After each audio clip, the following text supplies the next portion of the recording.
On the backlot of Metro-Goldwyn-Mayer in Culver City, during the 1930s, you could cross a New York City street in 20 steps and arrive at the entrance of a medieval castle. A few feet from that castle sat a tropical beach. A little further, a small-town train station, all of it built from wood, plaster, and paint.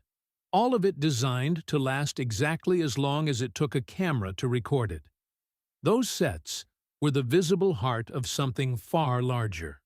An industrial machine that didn't just manufacture movies, but manufactured worlds, manufactured desires, and manufactured people. People the public would love, follow, imitate, cry over, and buy tickets to see week after week. The golden age of Hollywood was all of that. An industry dressed up as a dream. To understand how that machine came to exist, you have to step back for a moment. In the early 20th century, film production was scattered across several American states, with New York as the main hub. But the weather was unpredictable. Natural light was scarce in winter, and certain legal disputes over equipment patents made it difficult to operate freely. California offered something different. Consistent sunlight almost year-round. Varied landscapes within short distances, cheap land, and enough distance from the industrial conflicts of the East Coast. The producers who settled there in the early 1910s had no idea they were founding the film capital of the world. They were simply looking for better working conditions. What grew from that ground was unlike anything that had existed before. By the 1920s and 1930s, a handful of companies had consolidated near-total control over the American film business. Metro-Goldwyn-Mayer, Paramount, Warner Brothers, 20th Century Fox, and RKO formed the most powerful core. Universal, Columbia, and United Artists also operated within the system, though with different structures and varying levels of influence. But what made the major studios truly formidable wasn't just how many films they produced. It was how much of the process they controlled, from beginning to end.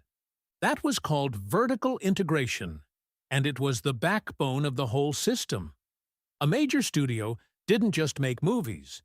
It distributed them through its own network and screened them in its own theaters across the country. If an MGM picture came to a mid-sized city, chances were the theater showing it also belonged to MGM.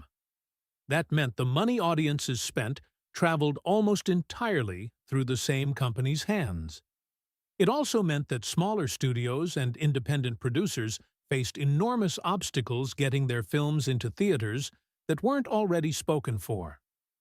Inside the studios, production ran on factory logic. There was no waiting around for inspiration, and no room for expensive improvisation. Every department had a specialized function: writers adapting novels or developing original stories, costume designers building entire wardrobes for each production, cinematographers mastering the craft of artificial lighting, composers writing scores timed to the final edit, and publicity teams launching campaigns before a film was even finished. Production never stopped. A director might wrap one shoot on a Friday and start another on Monday. Not because filmmaking was easy, but because the system was designed to keep moving.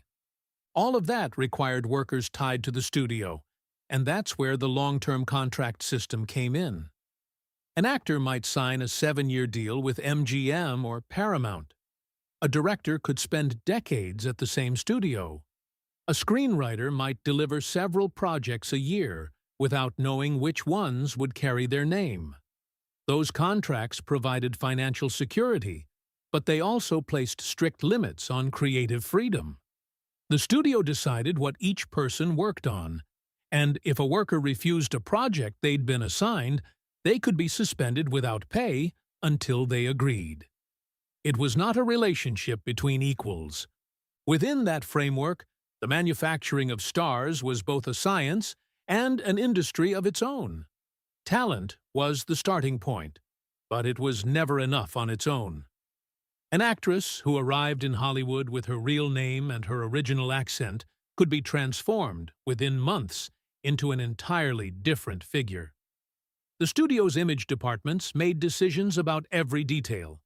The stage name that would look best on a marquee, the hairstyle that would define a face's silhouette, the clothes she'd wear in magazine photographs, the kinds of stories that would be told about her private life. If the public needed to believe a particular actress lived in a world of flawless elegance, the studio made sure every interview, every photo, and every public appearance confirmed that image. And if it was useful for two stars to appear romantically involved in order to promote a film, the publicity machine arranged the rumors with the same precision the lighting department used to set its lamps. The result was the star system, one of Hollywood's most enduring inventions. Figures like Greta Garbo projected a glacial distance and an impossible beauty that audiences found irresistible precisely because it felt unreachable. Clark Gable embodied a direct, physically self-assured masculinity. Bette Davis brought an emotional intensity that broke from the more docile models of womanhood that dominated the screen. Humphrey Bogart spent years building a persona of cynical toughness that film noir turned into an archetype. Each of them was a combination of real talent, sustained work, luck, and deliberate construction. They weren't just people. They were also brands, symbols, and promises that audiences purchased every time they bought a ticket. Film genres were part of the system, too. They weren't simply aesthetic categories. They were tools of industrial organization. The musical required grand sets, orchestras, choreographers, and singers. The melodrama required actresses of enormous emotional range and directors with a feel for the close-up.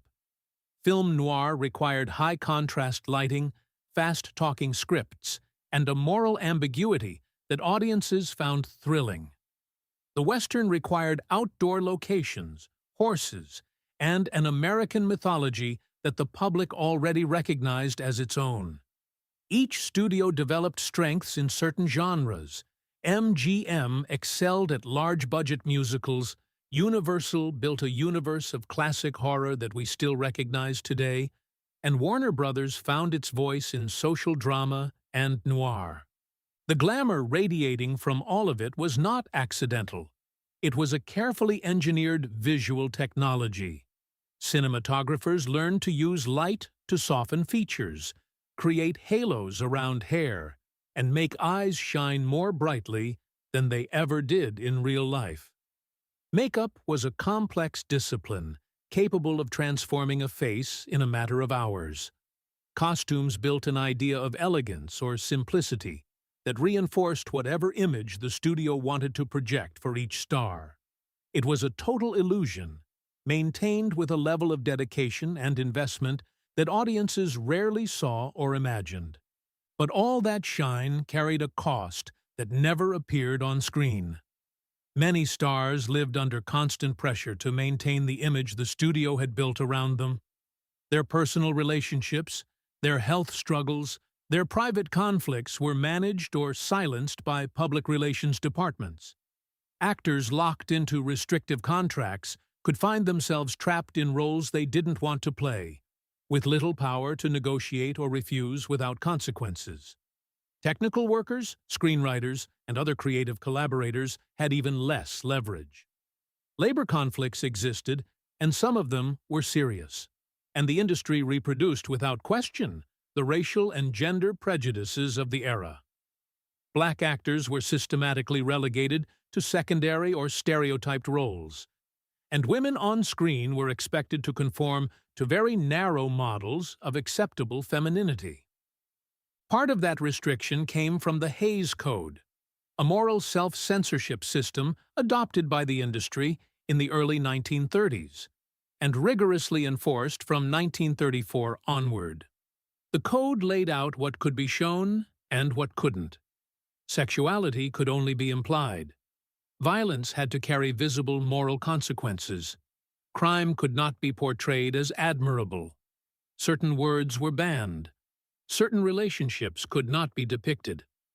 For directors and screenwriters, that meant developing an indirect form of creativity, suggesting rather than showing, building tension through ellipsis, using what happened off-screen as a narrative tool.